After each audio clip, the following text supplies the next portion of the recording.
चार चोरों की कहानी। चार चोर थे, चारों ही मिलकर चोरी करते थे और जो भी माल मिलता था उसे आपस में बांट लिया करते थे। वह सब चोरी तो इकट्ठे होकर ही करते थे, लेकिन वह सभी बड़े स्वार्थी थे। हर एक चोर यही सोचता रहता था कि किसी दिन मोटा माल हाथ में लगे तो अपने बाकी साथियों को मारकर सारा माल स्वयं ही हथिया लूँगा। अगर आज तक ऐसा मौका नहीं आया था। एक रात उन्होंने नगर के बड़े सेठ के यहाँ सेंध लगाई। उनके हाथ बहुत माल लगा। उन्होंने सारा धन एक थैले में भरा और उसे लेकर जंगल की ओर भाग निकले।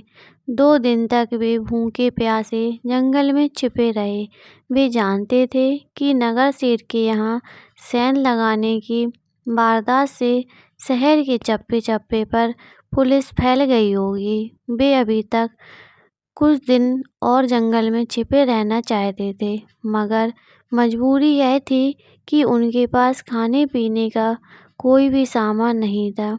जहाँ तक संभव हो सकता उन्होंने भूख बर्दाश्त की, लेकिन अब भूख बर्दाश्त से बाहर हो रही थी।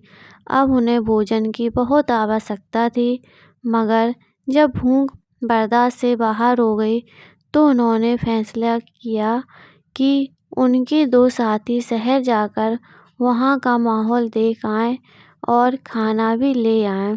सभी ने आपस में मिलकर सलाह की और सारी बातों को सुनिश्चित कर उनमें से 2 शहर की ओर चल दिए और 2 चोरी के माल की रखवाली के लिए जंगल में ही रुक गए। शहर जाकर दोनों चोरों ने खूब जमकर खाया और दोनों ने योजना बनाई कि वह अपने 2 साथियों को ठिकाने लगाकर सारा माल खुद ही हड़प लेंगे और आपस में सारा माल बांट लेंगे। अतः उन्होंने अपने दोनों साथियों जो जंगल में ठहरे हुए थे उन्हें मारने का निश्चय किया। उन्होंने अपने साथियों के खाने में जहर मिला दिया।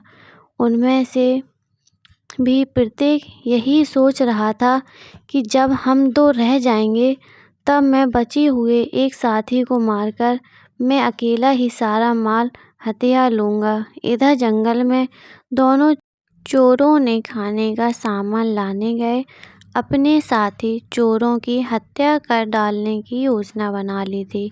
वे भी उन्हें अपने रास्ते से हटाकर सारा माल आपस में बांट लेना चाहते थे। चोरों ने 2 टोली बनाकर अपनी अपनी योजनाओं के अनुसार कार्य किया। पहली टोली जैसे ही शहर से भोजन लेकर जंगल पहुंची, जंगल में मौजूद दोनों चोरों ने अपने साथी चोरों पर हमला किया। उन्होंने लाठियां बरसाकर उनकी जान ले ली। फिर वह निश्चित होकर भोजन करने बैठ गए, मगर जहरीला भोजन खाते ही वे दोनों भी तड़प कर मर गए। इस कहानी से हमें यह शिक्षा मिलती है कि हमें लालच नहीं करना चाहिए और कभी भी अपनों से छल कपट नहीं करना चाहिए। अगर कहानी अच्छी लगी हो तो चैनल को सब्सक्राइब करें, लाइक करें, कमेंट करें। Thank you.